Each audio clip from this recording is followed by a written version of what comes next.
வணக்கம் viewers, welcome to கருவேப்பிலை சமையல். இன்றைக்கி நம்ம என்ன பார்க்க போகிறோன்னா, பேர் மறந்துட்டேன் அந்த வியூவர்ஸு, வெரி சாரி.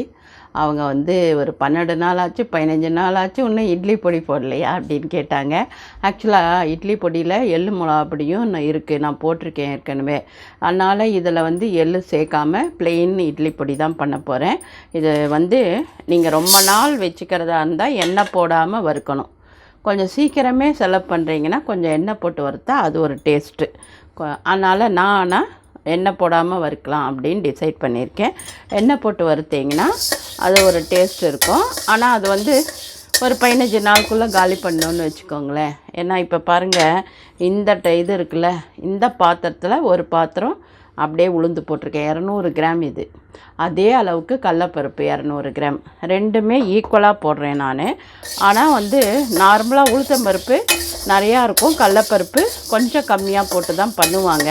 ஆனால் எனக்கு இந்த டேஸ்ட்டு பிடிச்சிருச்சு, அதனால் நான் இந்த டேஸ்ட்டே ஃபாலோ பண்ணிக்கிறேன். உங்களுக்கும் ட்ரை பண்ணி பாருங்கள் இந்த டேஸ்ட்டு பிடிக்கிறதான்னு. ஈக்குவல் ப்ரொப்போர்ஷனேட்டில் போடுறேன். ஒன்றும் கேட்டால் சம்டைம்ஸ் நான் என்ன பண்ணுவேன் தெரியுமா, உளுத்தம்பருப்பு ரொம்ப கம்மியாக போட்டு கடலப்பருப்பு நிறையா போட்டு அரைப்பேன்.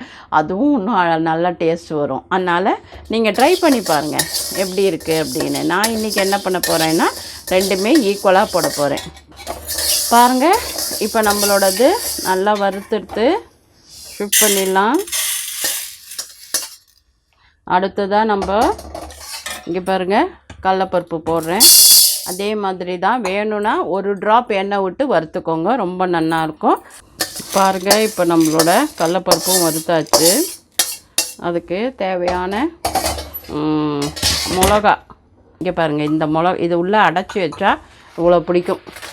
அந்த அளவுக்கு மிளகா போட்டுட்டு கருவேப்பிலை கொஞ்சம் போட்டுறோம். இவ்வளோ உப்பு இன்னும் கொஞ்சம், அவ்வளோதான், சரியாக போச்சு. ஆனால் நீங்கள் உங்களுக்கு பிடிச்சா சேர்த்துக்கோங்க. இதெல்லாம் அரைச்ச பிறகு ஒரே ஒரு 1/4 ஸ்பூன் சர்க்கரை எடுத்து கலந்து விட்டுக்கோங்க, சூப்பராக இருக்கும். அது உங்களுக்கு பிடிச்சதுன்னா பண்ணிக்கோங்க, எனக்கு அது பிடிக்கும். இல்லைன்னா வெல்லம் கொஞ்சம் கலந்து ஒரே ஒரு பிஞ்சு வெல்லத்தை இதோடு சேர்த்து பொடி பண்ணி பாருங்கள், ரொம்ப நல்லாயிருக்கும். அப்புறம் மறந்துட்டேனே, பெருங்காயம் எடுத்து வச்சோம், எங்கே போச்சுன்னே தெரியல. இந்த பெருங்காயம் இருக்குல்ல, கம்பல்சரியாக பெருங்காயம் போடணும், அப்போ தான் நல்லாயிருக்கும். இந்த பெருங்காயத்தை போட்டு இதையும் சேர்த்து வறுத்துறோம், அவ்வளோதான். என்ன மிளகா நெடி வரும், அதுக்காக தான் உப்பு போட்டிருக்கேன். நெடி வராது, இருந்தாலும் சேஃபர் சைடில் இருந்துக்கணும்ல நான். அதனால் கொஞ்சம் நேரம் சிம்மில் வச்சுட்டு அப்படி போயிட்டு இப்படி வருவேன், சரிங்களா? இப்போ நம்மளோட மிளகாவும் வறுத்துட்டு, இதை பாருங்கள், சூப்பராக வறுத்துட்டு கொஞ்சம் இதாகிட்டு அது கருகாமல் வறுக்கணும், அவ்வளோதான். இப்போ நம்ம மிளகா வறுத்துட்டு பருப்பு மிளகா எல்லாத்தையும் போய் அரைச்சிட்டு வந்துடலாமா? அரைச்சிட்டு வந்து உங்களுக்கு காமிக்கவா? நம்மளோட சுவையான இட்லி தோசை மிளகா பொடி ரெடி ஆகிடுது. ஆக்சுவலாக நாங்கள் இந்த தோசை மிளகா அப்படின்னு தான் சொல்லுவோம். மிளகா காம்பு எடுத்துகிட்டு அரைச்சிக்கோங்க. அதுக்கப்புறம் கொஞ்சமாக சர்க்கரை சேர்த்துக்கோங்க, பிடிச்சதுன்னா ரொம்ப நல்லாயிருக்கும்.